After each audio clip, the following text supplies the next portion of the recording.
नमस्कार सभी को। दोस्तों इस समय जो मोदी जी का एकदम कट्टर समर्थक होगा, जो बीजेपी का कोर वोटर होगा ना, उसे भी नहीं समझ में आ रहा होगा कि देश की सियासत और देश की विदेश नीति किस दिशा में जा रही है। कब कौन-सा देश हमारा दोस्त हो जा रहा है, कब दुश्मन हो जा रहा है, कब उसकी आलोचना करनी है और कब उस देश में जाने मात्र से आप देशद्रोही हो जाएँगे। ये हफ्तों-हफ्तों में बदल रहा है। क्यों मैं ऐसा कह रहा हूँ? क्योंकि आप सोचो, सालों की तलखी, गलवान में 20 जवानों की शहादत, सीमा पे अभी भी जारी गतिरोध के बीच में चाइना की कम्युनिस्ट पार्टी का एक हाई लेवल डेलीगेशन भाजपा के दफ्तर पहुँचता है। आप सही सुन रहे हैं, सरकार से मिलने नहीं आ रहा है, भाजपा के दफ्तर पहुँचता है, बिरयानी खाता है, रेड कार्पेट पे उनका स्वागत होता है।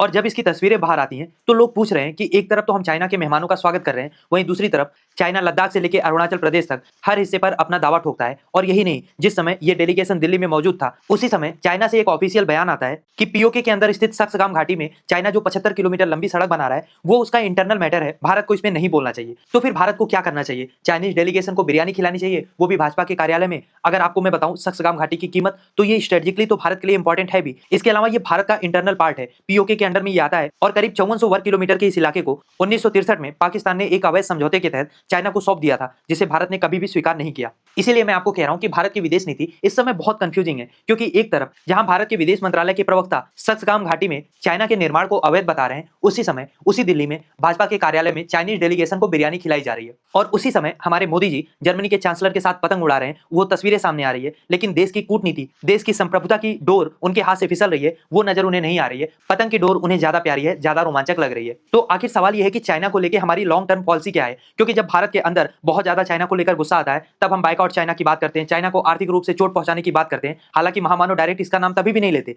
लेकिन बात यह है कि आप आंकड़े देखो ना, आज चाइना के साथ हमारा व्यापार घाटा 110 अरब डॉलर के पार जा चुका है। यानी हम 110 अरब का सामान ज्यादा खरीद रहे हैं चाइना से, उन्हें बेच कम रहे हैं। निर्यात लगातार हमारा घट रहा है, आयात बढ़ रहा है। यानी हम चाइना को पैसे देकर उसे मजबूत कर रहे हैं, और उन्हीं पैसे से चाइना हमारी सीमा के भीतर सड़कें बना रहा है, गांव बसा रहा है। मोबाइल से लेकर सुई तक, रसायनों से लेकर टरबाइन तक, हमारी जो चाइना पे निर्भरता है वो घटने की बजाय लगातार बढ़ रही है। और डोकलाम से लेकर गलवान तक हम देख रहे हैं कि चाइना अपनी हरकतों से बाज नहीं आ रहा है। फिर भी हमारी पॉलिसी क्या है, ये किसी भी भारतीय के मुझे नहीं लग रहा है मन में क्लियर होगा कि आखिर भारत सरकार कर क्या रही है। और अब तो और भी ज्यादा कंफ्यूजन हो रहा है, क्योंकि भाजपा एक राजनीतिक दल है, आरएसएस एक सांस्कृतिक संगठन है, जैसा वो दावा करते हैं। तो इनका चाइना के डेलीगेशन से मिलने का क्या औचित्य है, और क्या अब जो भारत की विदेश नीति है वो भाजपा और आरएसएस के कार्यालय से तय होगी? खैर, आप कैसे देखते हैं इस मीटिंग को? क्या आपको लगता है कि जब China at the same time Shaksgam घाटी जो भारत का अभिन्न अंग है वहां पे कंस्ट्रक्शन कर रहा है, अपना दावा क्लेम कर रहा है, ऐसे समय में भाजपा कार्यालय में जाके चाइनीज डेलीगेशन का मिलना आपको ठीक लगता है? क्या सोचते हैं आप इस मीटिंग को लेके? लिखिए अपनी राय कमेंट बॉक्स में। और अगर अभी तक आपने चैनल को सब्सक्राइब नहीं किया, तो प्लीज चैनल को सब्सक्राइब करिए, ताकि ऐसी और भी वीडियोज मैं आपके लिए ला पाऊं।